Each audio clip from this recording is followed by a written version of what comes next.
अस्सलाम वालेकुम स्टूडेंट्स, उम्मीद है आप सब खैरियत से होंगे। अच्छा, आज हम करने लगे हैं एक्सरसाइज 9.2 का। पहले क्वेश्चन नंबर 1 और क्वेश्चन नंबर 2 मैंने करवा दिया था, उसकी वीडियो मैं अपलोड कर चुकी हूँ। तो आज हम इसका क्वेश्चन नंबर 3 से क्वेश्चन सॉल्व करना शुरू करेंगे। क्वेश्चन मुश्किल नहीं है, जो शुरू के क्वेश्चन हैं क्वेश्चन नंबर 3 से क्वेश्चन नंबर 7 तक, इनमें वही सेम हम लोगों ने जो हमारे फार्मूला से अप्लाई करना है, जो सिमिलर ट्राइंगल्स के लिए हम पहले भी यूज़ कर चुके हैं। उसके बाद क्वेश्चन नंबर 8 से लेकर क्वेश्चन नंबर 10 और 11, आई थिंक 11 में भी सेम वही है। एक थोड़ा सा नया कॉन्सेप्ट है कि अगर पैरेलल क्वांटिटीज आ जाएं, तो पैरेलल लाइंस आ जाएं, तो उसके लिए भी थोड़ा सा कॉन्सेप्ट है उसका छोटा सा।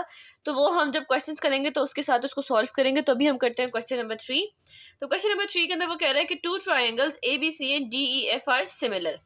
दो ट्राइंगल्स हैं ABC एंड DEF, वो सिमिलर है। सिमिलर ट्राइंगल्स है तो मतलब उनकी साइड्स क्या होंगी?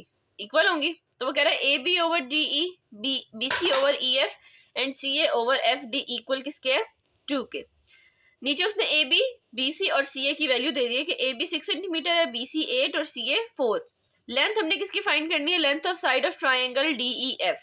क्वेश्चन से कंफ्यूज नहीं होना, बहुत सिंपल सी चीज है। अच्छा, जो ऊपर दो ट्राइंगल्स बताई हुई ना ABC एंड DEF, इनको तो ड्रॉ करने की जरूरत नहीं है, ठीक है, क्योंकि ये सिर्फ हमें ना इसकी वजह से दिया बताया हुआ कि दो ट्राइंगल्स थे।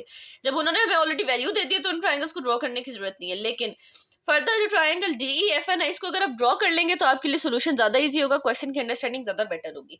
तो फिर हम इसके सोल्यूशन की तरफ चलते हैं। अच्छा जी, तो है एक्सरसाइज 9.2 का क्वेश्चन नंबर 3। तो क्वेश्चन नंबर 3 में मैंने कहा था कि आपको शुरू की दो ट्राइंगल ABC और DEF ड्रॉ करने की जरूरत नहीं है। अलबत्ता ट्राइंगल DEF, जिसकी हमें सारी लेंथ्स फाइंड करनी है, वो आप ड्रॉ कर लें। सबसे पहले हम लिख लेते हैं कि हमारे पास गिवन डाटा क्या है क्वेश्चन नंबर 3 का, ठीक है। बुक पे आपकी क्लियरली गिवन है कि AB over DE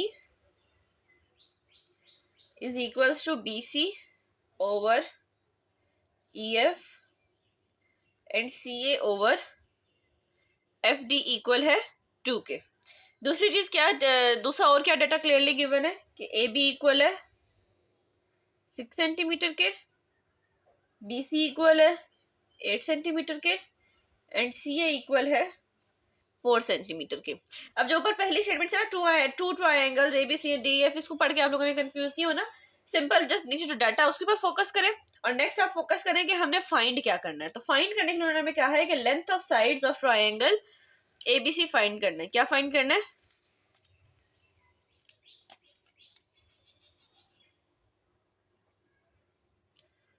length of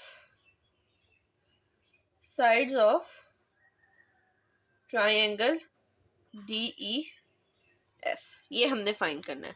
अब लेंथ ऑफ साइड्स, यानी हमें इस ट्राइंगल की साइड्स पता होनी चाहिए। तो उस साइड्स का पता लगाने के लिए आसान तरीका ये है कि आप इस ट्राइंगल की डायग्राम बना लें। डायग्राम कैसे बना लें? ऐसे। ये एक ट्राइंगल ड्रॉ कर लिया आपने, ठीक हो गया। अब आप जो है ना इसको कर दें ऐसे DEF। अब तो इसकी कौन सी साइड्स बनेंगी, यानी ये जो लेंथ ऑफ साइड्स बोला है, ये साइड्स इस डायग्राम से हमें क्या पता चलती है? एक साइड ये होगी DE, एक साइड ये होगी EF और एक साइड ये होगी ना FD। यानी हमें इन तीनों साइड्स की लेंथ फाइंड करनी है। तो अगर हम हमारे गिवन डाटा के ऊपर गौर करें तो हमें ये ऑलरेडी इसके अंदर दी हुई है, DE भी है, EF भी है और FD भी है ना। तो हम इस डाटा को यूज करते हुए करेंगे।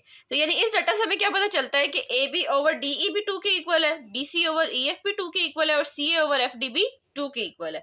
तो इनको बारी बारी 2 के इक्वल कर लेते हैं, ठीक हो गया। बारी बारी इनको 2 के इक्वल कर लें। AB over DE is equals to 2, BC over EF ये भी इक्वल है 2 के एंड CA ओवर FD ये भी इक्वल है 2 के। अब AB, BC और CA, इन तीनों की वैल्यूज क्वेश्चन के अंदर गिवन है। AB कितने? 6 सेंटीमीटर, ये रहा, divided by DE is equal to 2। Line लगा लेते हैं, सेपरेट कर लेते हैं। BC की वैल्यू भी गिवन है 8 सेंटीमीटर, तो 8 centimetre divided by EF is equal to 2 और CA की वैल्यू भी गिवन है 4 सेंटीमीटर, तो उसकी भी वैल्यू डाल लेते हैं। 4 centimetre divided by FD is equal to 2। Step के अंदर क्या होगा, आप इसको वो कर दें, डी यहाँ चला जाएगा, ठीक हो गया, और 2 यहाँ के डिवाइड हो जाएगा। जिस तरह सिंपल आप मैथ्स के अंदर शिफ्टिंग करते हैं इधर से उधर, तो डी यहाँ डिवाइड हो रहा है, वहां जाके मल्टीप्लाई होगा, और 2 वहां पे मल्टीप्लाई तो नीचे आके डिवाइड हो जाएगा। तो ये बन जाएगा 6 divided by 2 is equal to D. आप इसको 2 अलग स्टेप में भी कर सकते हैं, लेकिन मैं डायरेक्ट ही कर रही हूँ। ये वहां चला जाएगा, 2 यहाँ आ जाएगा, 8 divided by 2 is equal to E F, and similar way में एफ डी वहां चला जाएगा और 2 यहाँ आ जाएगा। तो 4 divided by 2 is equal to F D. 2 1s are 2, 2 3s are 6, तो डी ई किसके इक्वल आ गया, 3 centimetre. 2 1s are 2, 2 4s are 8, तो ई एफ किसके इक्वल आ गया, 4 सेंटीमीटर के। And 2 1s are 2, 2 2s are 4, तो एफ डी किसके इक्वल आ गया, 2 सेंटीमीटर के। ये इसके आंसर है। यही हमें फाइंड करने के लिए कहा हुआ था कि ट्राइंगल डी ई एफ के आप सारी लेंथ ऑफ साइड्स फाइंड करें। तो ये हम लोगों ने सारी साइड्स की लेंथ निकाल ली है। तो ये था क्वेश्चन नंबर 3 का सोल्यूशन। अब करते हैं क्वेश्चन नंबर 4। तो जी अब क्वेश्चन नंबर 4 है, while going back to home from school Wajid noted that his shadow was 2/3 of his height. 2/3 और 3 ऑफ हिज हाइट का क्या मतलब है, 3 उसकी हाइट है और 3 का एक हिस्सा कम कर दे यानी 2, वो उसका शेडो है। 3 उसकी हाइट है और 2 का उसका शेडो है। तो while going back from school, Wajid noted that his shadow was 2/3 of his height. 3 उसकी हाइट और 2 उसका शेडो है। तो find the height of pole nearby having shadow of 12 metre. जहां से वाजिद गुजर रहा है और उसने अपना शेडो नोट किया कि उसका हाइट उसकी 3 है और शेडो उसका 2 आ रहा है, उसी के करीब एक पोल है। पोल यानी एक लंबा डंडा है, उसका शेडो कितना है, 12 मीटर। तो वो कह रहे हैं आप बताओ उस पोल की हाइट कितनी है। अब ये उन्होंने डायग्राम्स बनाई हुई है। अब ये डायग्राम में ये कौन है, ये वाजिद खड़ा हुआ है, ये वाजिद है। तो उसने क्या कहा था, 2/3 ऑफ हिज हाइट उसका शेडो है। तो नीचे शेडो जमीन पे बनेगा ना, तो ये उसका शेडो है 2 और उसकी हाइट कितनी है 3। तो ये वाजिद की हाइट हो गई और ये उसका शेडो हो गया। साथ ही एक पोल है, ठीक है, उस पोल का शेडो कितना है, शेडो जमीन पे बनता है तो वो 12 सेंटीमीटर है, 12 मीटर है। फाइंड हमने क्या करना है, इस पोल की हाइट ये फाइंड करनी है। ठीक हो गया, डायग्राम समझ आ गई। अब मैं इसको पेपर के ऊपर सॉल्व करती हूँ। अच्छा जी, तो अब इस फिगर को देख के हमें क्या पता चलता है कि ये दोनों क्या हैं, सिमिलर ट्राइंगल्स बनती है ना। कैसे, क्योंकि इनका शेप सेम बन रही है। देखो वाजिद को अगर हम कंसिडर करें कि ये भी एक लाइन है ट्राइंगल की, तो ये ट्राइंगल की शेप बना रहा है ना। तो ये हमें इस फिगर से क्या पता चल रहा है कि ये दोनों ट्राइंगल्स हैं। क्यों, सिमिलर सेम शेप है इनकी और साइज इनका डिफरेंट है। तीसरी कंडीशन जो सिमिलर ट्राइंगल की होती है वो होती है कि आपकी साइड्स का रेशो इक्वल आना चाहिए। तो इसकी तो सारी साइड्स का रेशो पर हमें पता ही नहीं है ना, वैल्यूज ही नहीं पता सारी साइड की, तो रेशो कैसे निकालेंगे। खाली एक ही साइड है जिसकी दोनों वैल्यूज पता है।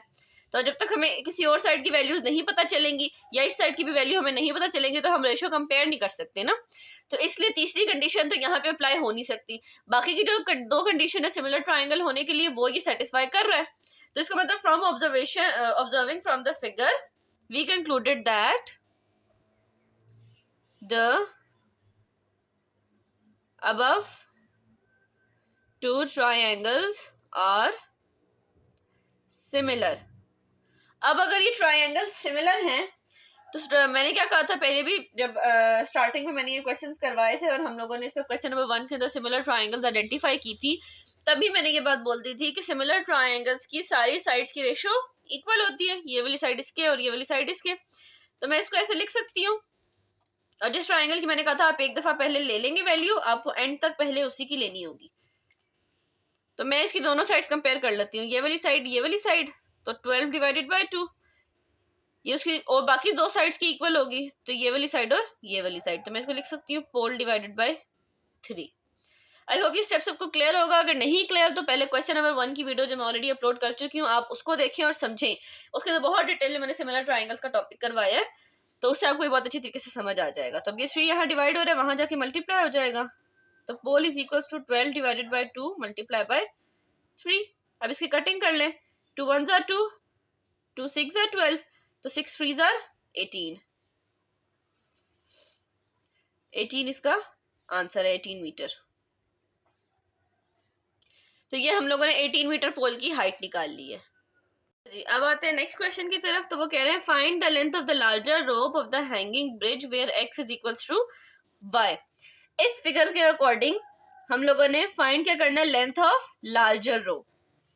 ये शॉर्टर रोप है, उसकी लेंथ कितनी है 10 मीटर। ये लार्जर रोप है, इसकी इस रोप की लेंथ हम लोगों ने फाइंड करनी है। तो ये किसके इक्वल हो जाएगी, x के, या आप इसको a के इक्वल कर दे। ठीक है, उन्होंने हिंट क्या दी हुई है हमें कि ये एंगल x किसके इक्वल है, एंगल y के। ठीक हो गया, शॉर्टर रोप और लार्जर रोप का जो एंगल बन रहा है, एंगल x और एंगल y, ये इक्वल है। अब आगे हमारा क्या काम है, तो अभी डायग्राम मैंने बना लिया। अब उसके अंदर हमें क्वेश्चन के अंदर सिर्फ हिंट एक क्या दी हुई है कि x इक्वल है y के, ये जो एंगल x है ये एंगल y के इक्वल है।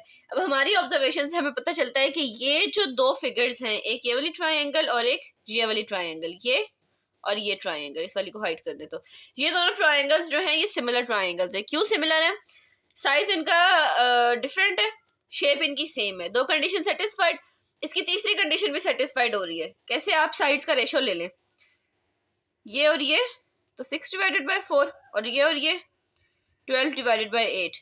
6 divided by 4, 2 3s are 6, 2 2s are 4, and 2 4s are 8, 2 6s are 12, 2 2s are 4, 2 3s are 6। तो ये भी 3/2 के इक्वल आ रहा है और ये भी 3/2 के इक्वल आ रहा है। रेशोज भी सेम आ रही है साइड्स की। तो हमारी इस तीनों ऑब्जर्वेशन से साइज, शेप और रेशो वाली उसके हमने ये आइडेंटिफाई किया कि ये दोनों ट्राइंगल्स क्या हैं, सिमिलर हैं। तो अब सिमिलर ट्राइंगल्स के लिए क्या होता है, सारी साइड्स उनकी इक्वल होती है ना। तो अब हम क्या कर सकते हैं, इसको हम ऐसे लिख सकते हैं कि 6 डिवाइडेड बाय 4 इक्वल है 12 डिवाइडेड बाय 8 के, और वो इक्वल है रोप डिवाइडेड बाय 10 के। समझ आइए, ये मैंने तीनों की तीनों साइड्स ले ली हैं। ठीक हो गया, ये वाली और ये वाली साइड ली है, ये वाली और ये वाली साइड, और ये वाली और ये वाली साइड। ये ऑलरेडी हम बहुत डिटेल में कर चुके हैं क्वेश्चन नंबर 1 में, तो इसकी मेरा ख्याल है मुझे मजीद एक्सप्लेनेशन देने की जरूरत नहीं है कि ये कैसे किया है हमने। सिमिलर ट्राइंगल्स की साइड सारी इक्वल होती है, उनका रेशो, तो अगर इन दो साइड्स का रेशो इक्वल आ रहा है तो इसका मतलब इस साइड का रेशो भी इक्वल होगा। तो मैंने इन तीनों को इक्वल कर दिया। अब रोप की लेंथ फाइंड करने के लिए आपकी मर्जी है कि आप इसको 6/4 के इक्वल करके सॉल्व कर लें या 12/8 के। आंसर दोनों का सेम ही आएगा। मैं आपको दोनों तरीकों से सॉल्व करके बता देती हूँ कि रोप डिवाइडेड बाय 10 इक्वल है 12 डिवाइडेड बाय 8 के, या अगर आप ये नहीं करना चाहते तो अल्टरनेट मेथड ये है कि rope divided by 10 is equal to 6 divided by 4। दोनों में से किसी भी एक के इक्वल कर लें, आंसर सेम ही आने। तो rope is equals to 12 multiply by 10 divided by 8। अब इसकी कटिंग कर लेते हैं, तो ये हो जाएगा 4 2s are 8, 4 3s are 12, 2 1s are 2, 2 5s are 10, तो 5 3s are 15 मीटर आंसर आ रहा है। ठीक हो गया, अगर आपने 12/8 के इक्वल नहीं करना, 6/4 के इक्वल करना है तो कोई मसला नहीं है, आंसर उससे भी यही आएगा। कैसे आएगा, 6 मल्टीप्लाई बाय 10 डिवाइडेड बाय 4, तो ये आ जाएगा 2 2s are 4, 2 3s are 6, 2 1s are 2, 2 5s are 10, तो rope is equal to 5 3s are 15 metre. तो दोनों से आंसर 15 मीटर आएगा। आपकी मर्जी आप 12/8 के इक्वल कर लें, आपकी मर्जी आप 6/4 के इक्वल कर लें। ठीक हो गया, तो ये था इसका पार्ट नंबर 5। आई होप आप लोगों को समझ आया होगा। अब आगे इसके बाकी के मजीद क्वेश्चंस देखते हैं।